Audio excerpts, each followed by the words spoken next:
दे धडक बेधडक आपल्या परिसरातील ताज्या घडामोडी, घटना, समस्या, विविध क्षेत्रातील सर्वदूर बातम्या पाहण्यासाठी लोकशक्ती लाईव्ह न्यूज चॅनलला सबस्क्राईब करा आणि नोटिफिकेशन मिळवण्यासाठी बेल आयकॉनला प्रेस करा।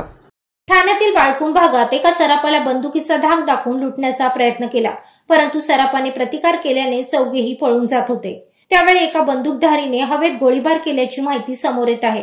या प्रकरणी कापूरबावडे पोलिसांनी एकाला ताब्यात घेतले आहे। या प्रकारानंतर सुरक्षेचा मुद्दा उपस्थित झाला आहे। बाळकुंभ येथील पाडा क्रमांक 2 परिसरात सराफाचे दुकान आहे। बुधवारी दुपारी 12 वाजण्याच्या सुमारास सराफ दुकानामध्ये एकटा असताना 4 जण त्यांच्या दुकानामध्ये शिरले।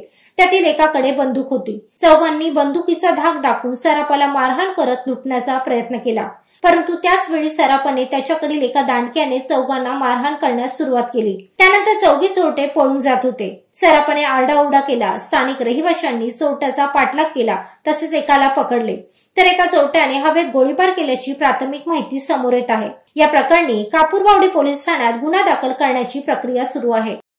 लोकशक्ती लाईव्हसाठी न्यूज ब्युरो, ठाणे। अशाच सच्चाई दर्शवणाऱ्या बातम्या पाहण्यासाठी लोकशक्ती लाईव्ह न्यूज चॅनलला लाईक करा, शेअर करा आणि सबस्क्राईब करा।